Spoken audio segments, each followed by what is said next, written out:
العزاوه والعزاويه تقلبوا لي على هاد خونا هذا. واش شتو هذا؟ جبدوه ليا من تحت الارض. جيبوه ايفون. الايفون ديالكم الدراري.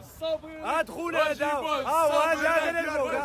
هاد خونا هذا قلبوا عليه جبدوه لنا من تحت الارض. راه ايفون ديالكم هذا حضروه لينا. هو هذا اللي الفوق. تحليلي في ارضيه الملعب. بسم الله الرحمن الرحيم. مشاهدينا الكرام متابعي قنوات الكاس. لا لا لا لا لا اتوا المغرب اتوا. وينو المغرب وينو؟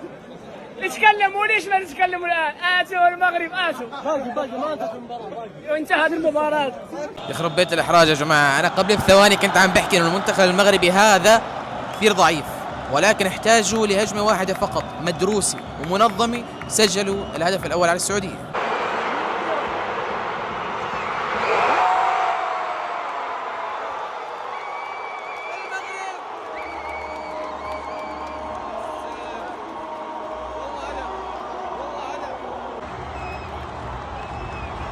السعودي وينو؟ كسرنا عينو. السعودي وينو؟ كسرنا عينو. السعودي وينو؟ كسرنا عينو. السعودي وينو؟ كسرنا عينو. السعودي وينو؟ كسرنا عينو. السعودي وينو؟ كسرنا عينو. والسعودي وينو؟ كسرنا عينو. السعودي وينو؟ كسرنا عينو. حسين عموته ديما مغرب. ديما مغرب. الحمد لله مباراة رجولية هنيئا لأسود الأطلس. مبروك لكم، مبروك السعودية التأهل. السعودية طبعا تستاهلون. مبروك لأسود الأطلس، مبروك لنا التأهل. مبروكين شباب. ثانك يو.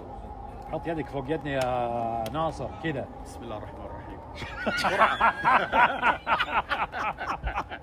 اليوم مستحيل تشوف المغرب تقدر تفوز على المنتخب السعودي لأنها قاعدة تلعب في الرديف، والمنتخب السعودي واحد من أفضل 3 منتخبات في آسيا. هل من المنطقي اليوم استمرار رينارد كمدرب للمنتخب السعودي قبل بطولة كأس العالم؟ أنا صراحة عندي 1000 شك وشك، لأن أنا توقعت اليوم أن المنتخب السعودي بيفوز على المنتخب المغربي، لأن المنتخب المغربي ما قاعد يلعب بعناصره الأساسية، والمنتخب السعودي اليوم تقريبا عناصره الأساسية موجودة، والمدرب اللي فاز على الأرجنتين في كأس العالم موجود. ولكن هل في شيء اليوم يدعو للتفاؤل؟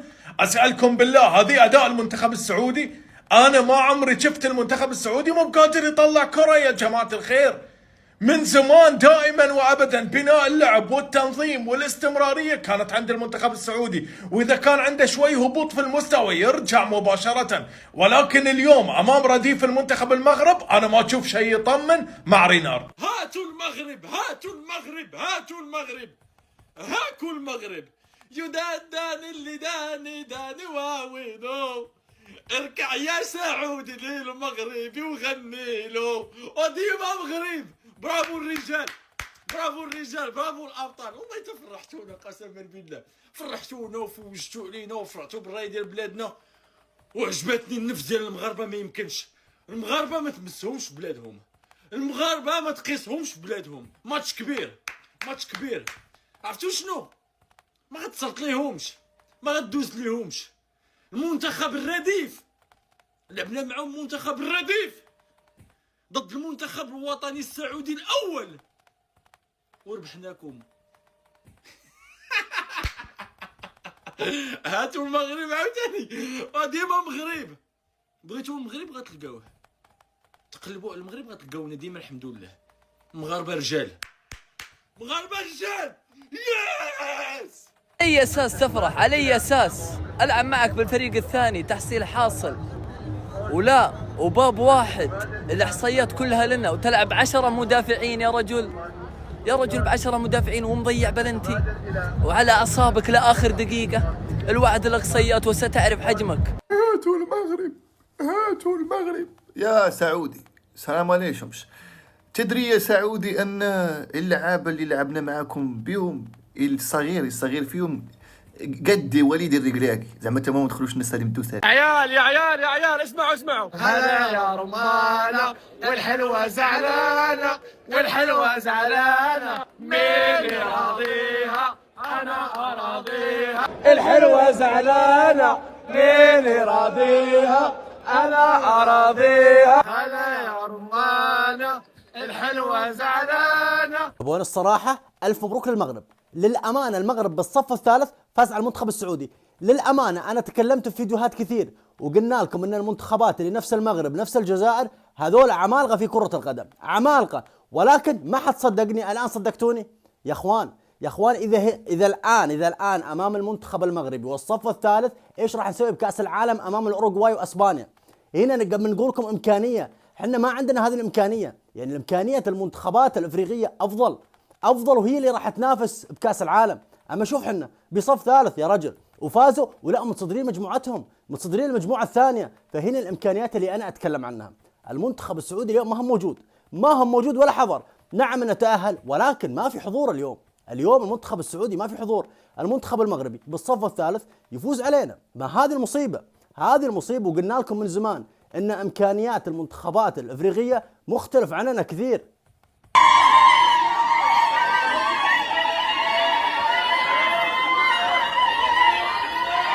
يا جماعه مين جواز؟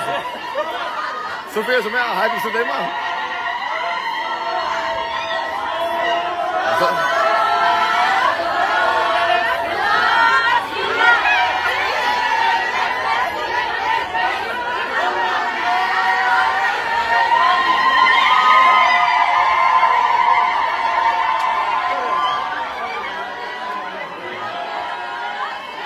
والله اجواء حلوه.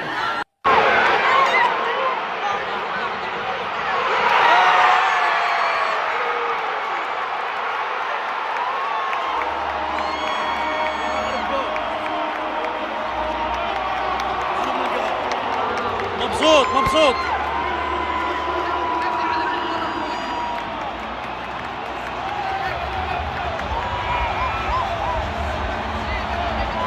والله قالوا حرام، اقل شيء كان يمدينا نخرج بالتعادل. الف مبروك للمنتخب المغربي الفوز وصدارة المجموعة. يا حمدان هذا ايش يا حمدان؟ كنا نبغى التعادل يا اخي، اقل شيء نتصدر المجموعة، دحين صرنا الثاني. على راس الجمهور المغربي والف مبروك من التأهل، لكن حنتقابل ان شاء الله بالادوار الاقصائية ثاني مرة، واذا تقابلنا راح نلعب بالتشكيلة الاساسية وحتشوف ايش حيصير. والله يا سيدك عزيز المشاهد اذا عجبك المحتوى ده هنا لا تنسى تدق الفول. مبروك والله مبروك، تستاهلون، لعبتوا احسن، منتخب يحترم. القادم اجمل ان شاء الله نقابلكم في النهايه يا رب، مع انه ما ظنيتي، بس ان شاء الله نقابلكم في النهايه باذن الله ونرد الثار. تستاهلون والله، يلا عشان بون وبس. لك المنتخب السعودي مباراة لا حتقدم ولا حتأخر. المنتخب السعودي متأهل من قبل المباراة، حتى المركز الأول ولا الثاني ما كان حيفرق مع المنتخب السعودي. لكن الكلام لعبد الله الحمدان، هذه الفرصة لك أنت ليه كل ما تجيك فرصة إن كان مع الهلال ولا مع المنتخب السعودي تثبت إنك أنت مو قد الفرصة هذه؟ ليش التنفيذ هذا؟ والسؤال الأهم، ليه الحمدان هو اللي يشوت البلنتي؟ من باب إن إحنا متأهلين عادي، لو ضاعت ولا سجلناها ما تفرق؟ لا، لازم يكون في نظام.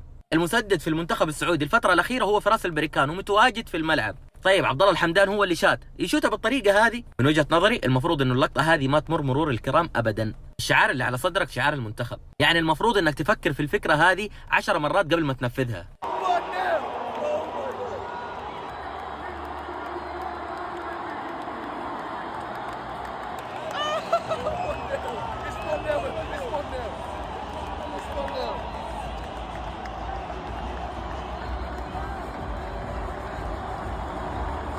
اذا ناوي تعتزل كوره بالله شوف بلنتي حق الحمدان، وبعدها انت بتقرر بنفسك انك راح تعتزل كوره. اصلا الحمدان يسوي بانينكا. حمدان انت يا حبيبي تاريخك حمدان انت تاريخك في الملاعب يا راجل كله 3 أيام وشوطين، تسوي بانينكا ليش؟ والله غبنا يا عيال.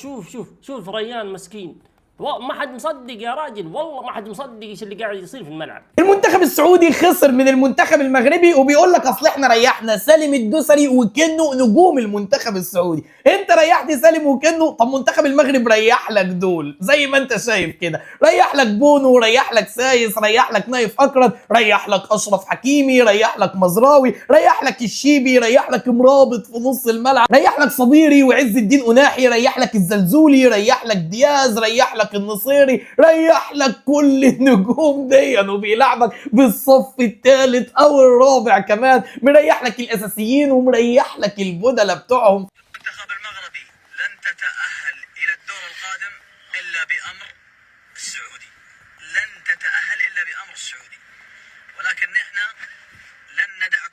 تتأهلون للدور القادم. نحن راح نختار عمان. وشنو دابا داك المسترد الشكح؟ هذوك بنو معيزه دابا شنو؟ احنا دزنا، احنا تاهلنا يا سعودي. تو المغرب تتكلم كثير. احنا والله يا اخي مشاركين معكم في هذه البطوله عشان نزينها لكم. احنا عندنا اشغال، احنا الجزائر والمغرب وتونس عندنا كاس افريقيا، عندنا العطانطز تيطيروا باقي غنصيفطوا لكم لعابه مزيانين. ما يمكنش حنا مشاركين معكم بلعابه الجزائر وتونس. داك الشيء لعب الصغير فيهم قد غوارديولا. هاتوا المغرب هاتي دابا.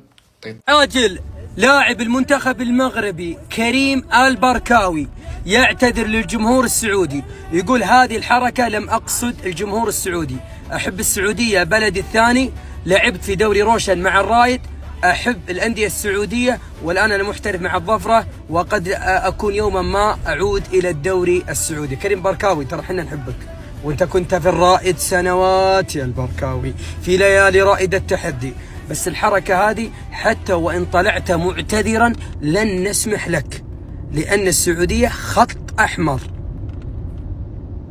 معليش يا بركاوي، أنا ممكن أفهمها وأحسن النية أنك أنت ما تقصد حد، بس أنت تقصد مين بالحركة هذه؟ كريم بركاوي ترى حنا نحبك، لكن إن شاء الله أنك ما تقول. ويقول الشعب السعودي على عيني وراسي. بالتوفيق يا كريم، وأعطوني رأيكم عن اللقطة ولا تنسى الإضافة. صح خوتنا المغاربة، تحياتنا. المنتخب المغربي يفوز ضد السعودية 1-0 أداء ونتيجة. صح المغرب خاوتنا، وتحية المغرب العربي ويحيى عرب إفريقيا خوتي. هكذايا انتهت المجموعة بتصدر المنتخب المغربي. صحيتوا لي كيف؟ السلام عليكم. احترامي لاي واحد سعودي، بعد كده ما تجبدوش حد انتوا مش قده، تمام؟ انتوا عارفين نفسكم بتجبدوا فرق كتير، وفي الاخر ايه؟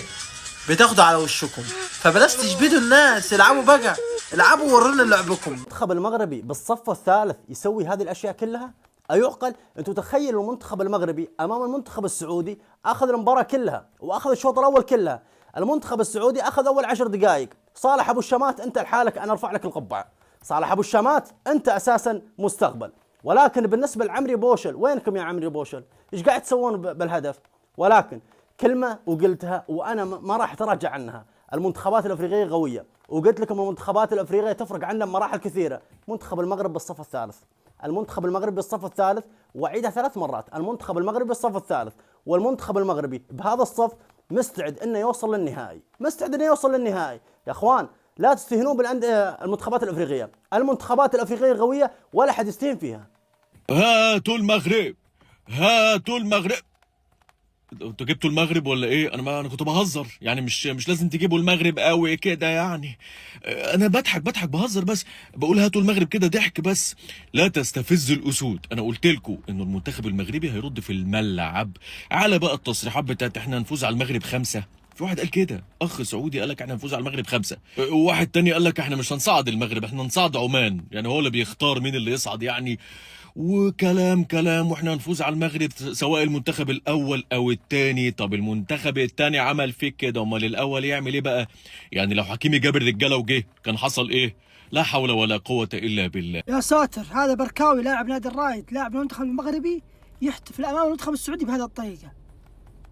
طبعا بعد التفكير وش فيه، هذا مشخصن، هذا زعلان قدام منتخبنا وش وضعه، طلع الموضوع لا بينه وبين احد مشكله يا اخوان. نعم يا جماعه، بينه وبين وليد الاحمد اللاعب المنتخب السعودي اللي كان موجود واساسي، بينهم ثار، شكله الحين داخل هنا بخاطره يعني الموضوع.